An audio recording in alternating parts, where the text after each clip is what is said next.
Assalamualaikum warahmatullahi wabarakatuh. Kami dari jurusan akuntansi. Perkenalkan, saya prodi jurusan akuntansi. Nama saya Trisanti Indah Safitri. Saya selaku Kaprodi akuntansi. Guru-guru akuntansi yang ada di jurusan akuntansi ada 4. Yang pertama ada Bu Vina. Bu Vina mengajar di kelas 11 dan 12 dengan mata pelajaran PKK dan akuntansi keuangan, kemudian pajak dan akurat ya. Akurat. Yang kedua Bu Serly. Bu Serly kebetulan tidak hadir hari ini karena ada suatu kendala, tidak bisa ke sekolah. Yang ketiga ada Bu Eva. Bu Eva kebetulan sedang sakit untuk hari ini, jadi tidak bisa hadir pada hari ini. Perkenalan selanjutnya adalah wali kelas untuk kelas 10 AK1. 10 AK1 dipegang oleh Pak Aldi Riswandana SPD, memegang mata pelajaran SIMDIK, simulasi digital. Yang kedua 10 AK2 dipegang sama Pak Asep Maulana Yusuf SPD, memegang mata pelajaran sejarah Indonesia sama PKN. Ya, selanjutnya di jurusan akuntansi ada alat dan bahan yang kita gunakan untuk praktek. Yang pertama yang sudah otomatis kita gunakan setiap hari itu adalah kalkulator, pensil, pulpen, penggaris, buku besar. Buku besar itu setiap hari kita gunakan untuk alat praktek. Selanjutnya ada alat penghitung uang. Alat penghitung uang. Yang ketiga ada komputer atau laptop yang harus dibawa ketika ada pelajaran mayop. Dan seragam praktek yang digunakan di akuntansi nanti kalian dapat itu blazer ya.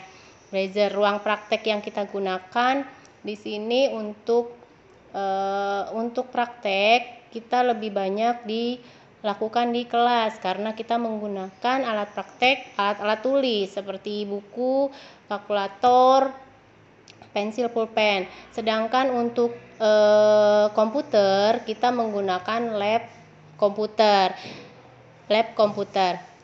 Selanjutnya materi yang ada di akuntansi.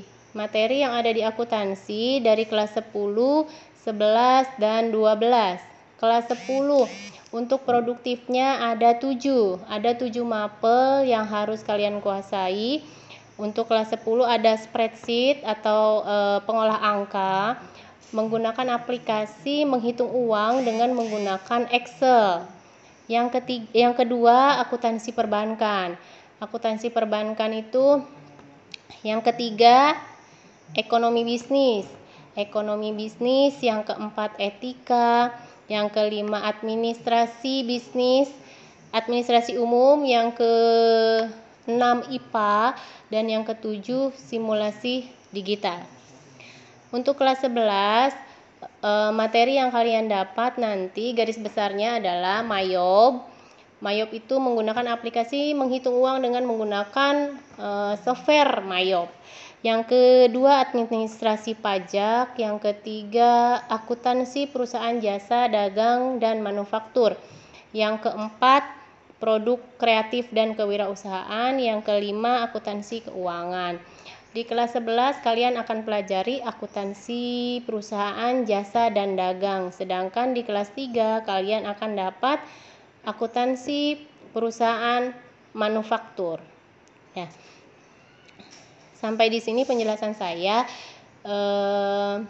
Selanjutnya akan saya berikan waktu untuk Bu Vina untuk memberikan sepatah dua patah kata. Ya, Assalamualaikum warahmatullahi wabarakatuh. Perkenalkan, nama Ibu Vina Rosalina. Di sini Ibu salah satu guru akuntansi. Kebetulan ya hari ini 2 rekan Ibu tidak bisa datang ya karena berhalangan, maka di sini diwakilkan sama Ibu sendiri. Nanti Ibu di sini akan mengajar kalian, tapi kemungkinan untuk di tahun ini di kelas 10 kita tidak bertemu ya untuk di kelasnya karena Ibu dapat mata pelajarannya di kelas 11 dan kelas 12. Tuh. Nah, kemudian Ibu hanya mau menambahkan sedikit ya. Mungkin ada yang bertanya mengenai PKL ya, karena ini kan SMK ya. Nah, nanti kalian itu di kelas 11 biasanya akan melakukan PKL. Nah, mungkin banyak juga yang bertanya kan, PKL di mana ya kalau akuntansi gitu. Nah, kalau akuntansi biasanya PKL-nya itu di Bank BJB, Bank BJB Syariah dan konvensional ya, yang sudah bekerja sama dengan SMKN 1, kemudian di pajak, kemudian di SGC pun bukan di bagian ininya ya, tapi di bagian kantornya di lantai atas, kemudian di Giant, di PT-PT juga ada di bagian kantornya, kemudian di Babelkes kemarin juga ada gitu. Jadi memang kita tempatkan di bagian-bagian yang sesuai dengan jurusan akuntansi gitu. Paling cukup sekian ya perkenalan dari Ibu. Kita kembalikan lagi ke Ketua Prodi, Bu Santi. Cukup sekian dari jurusan akuntansi. Assalamualaikum warahmatullahi wabarakatuh.